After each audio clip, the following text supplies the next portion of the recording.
What is going on, everybody? Welcome back to the channel.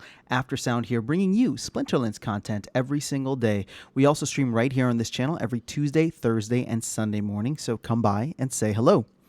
Okay, so I've been thinking about this quite a bit after several conversations that I've had with people who've been around the game for a while, and especially with GFI Gaming or Azul.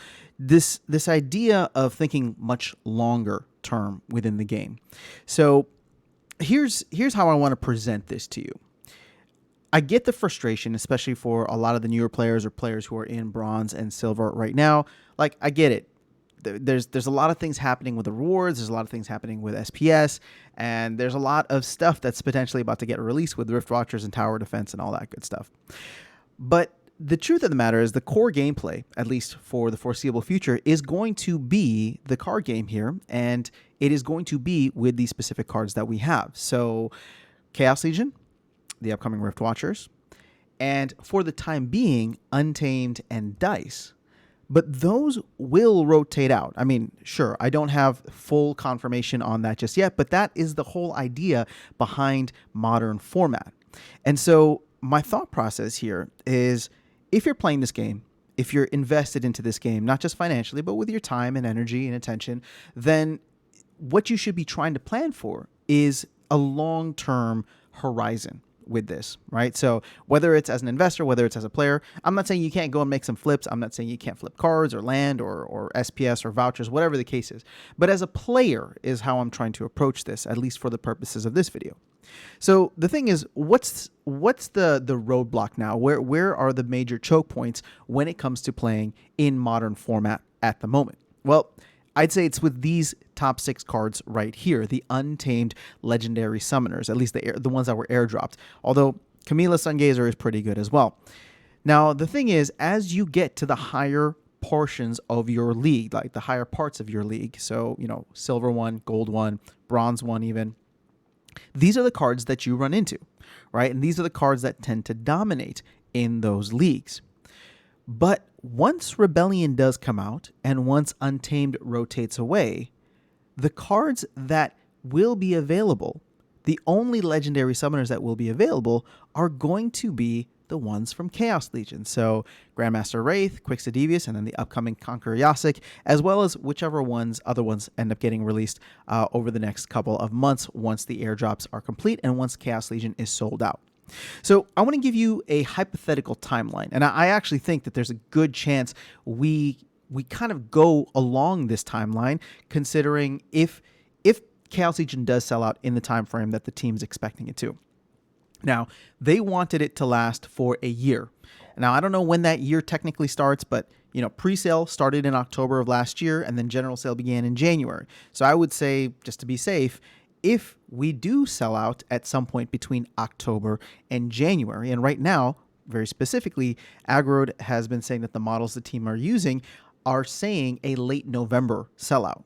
And I've been saying here, not that it's based off of anything, but it'd be kind of cool or interesting if we did sell out by the end of the year. So by, like Christmas time, the holidays, everybody gets that extra holiday cash and throws it in, right? So that would mean that if there is a 3-month gap between Chaos Legion and Rebellion, right, the selling out of Chaos Legion and the release of Rebellion, that could put Rebellion out in less than 6 months from now, right? Let's say they go for late Q1. Let's say we do sell out in late November, maybe early December, and they go for the 3-month time period. And now the reason that I say 3 months, and I think this is important, is because there was about a 5-month period between the end of Untamed, or the selling out of Untamed, and the launch of Chaos Legion, a time period in which the team has said they were caught off guard by the sudden boom in players. They did not have everything ready for Chaos Legion, and that was what caused the delays.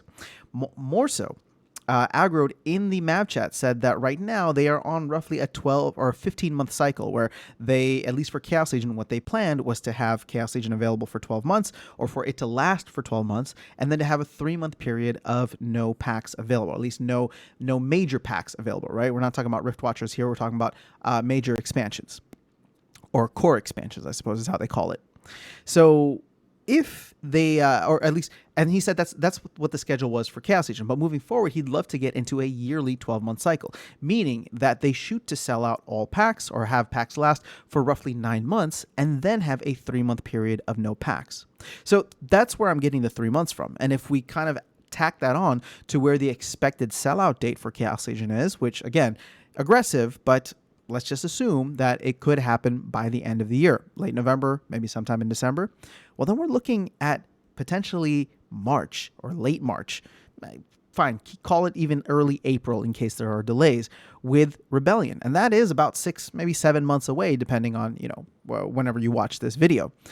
And so that being said, how can you spend the next 6 months not trying to get to the top of the leaderboards or not trying to sell your kidneys to get, a champ level deck, but planning ahead and planning accordingly so that you can put yourself in a position, no matter what league you play in, to have the most dominant cards in the game when Rebellion does come out and Untamed cycles out. So once again, as I said, once Untamed cycles out, there's no Kitty, there's no Jotun, there's no Llama, there's no Kron, right? These are the cards that I do believe will be the ones that that offer a major advantage, right? Because you'll have potentially new players coming in, playing in even bronze, right? But they get all of the starter cards. They get all of the starter summoners, right? The Chaos Legion starter deck, Chaos Legion rare summoners, and then whatever the Rebellion rare summoners end up being.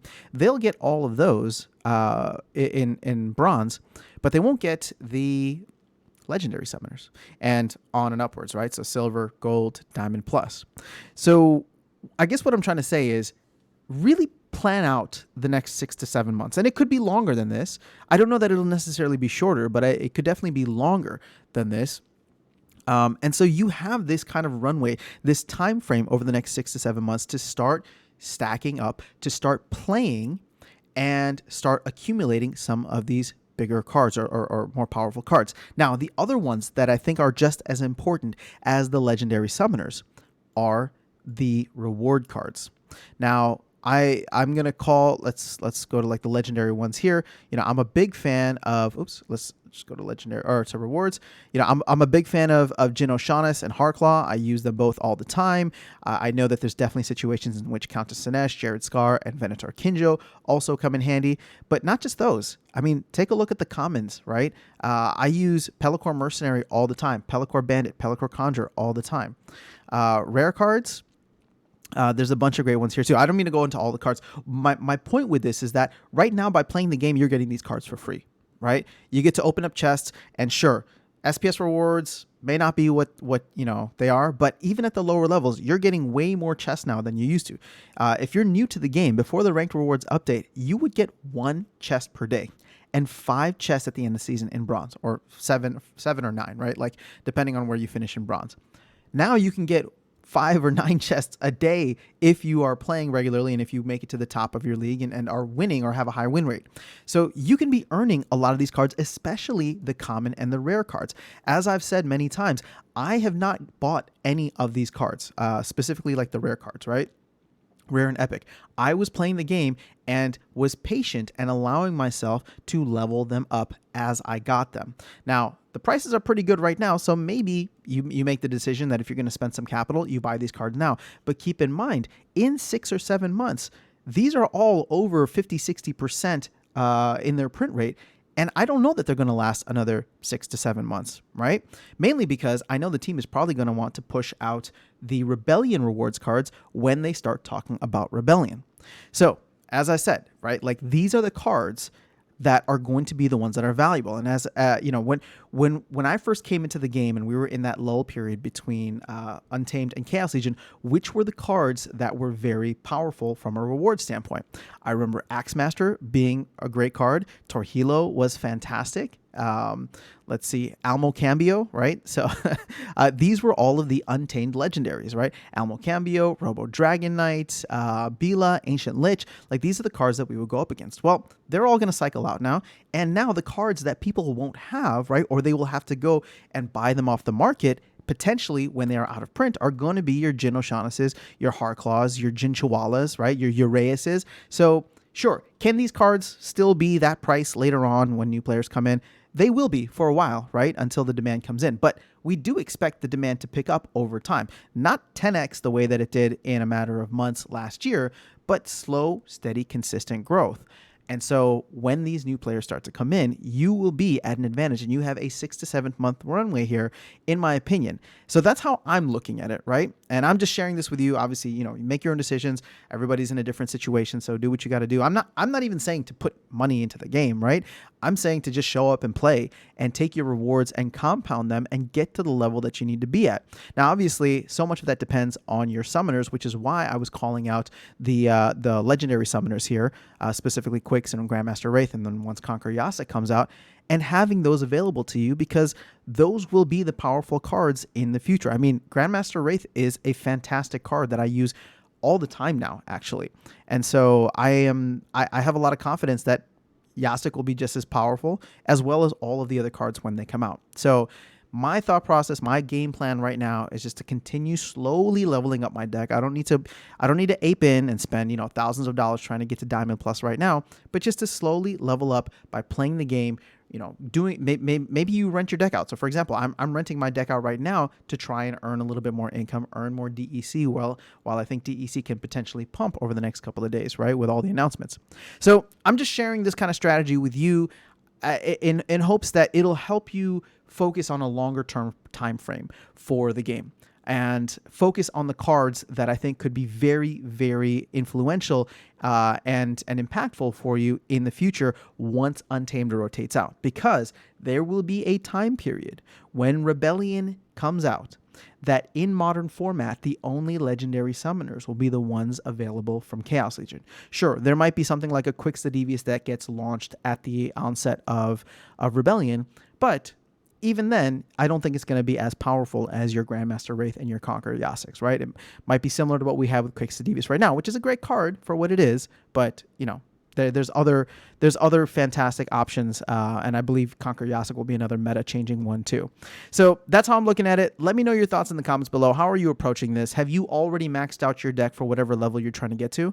And again, I think that's an important thing too. You don't have to play at Diamond Plus. It's a lot of money to play at Diamond Plus. But what you can do is try to be one of the top players in the future for silver or gold or whatever league that you're comfortable with, right? Because if you can max out, so for example, I'm working towards maxing out a gold level Chaos Legion deck, and if I can get to diamond, then that'd be fantastic.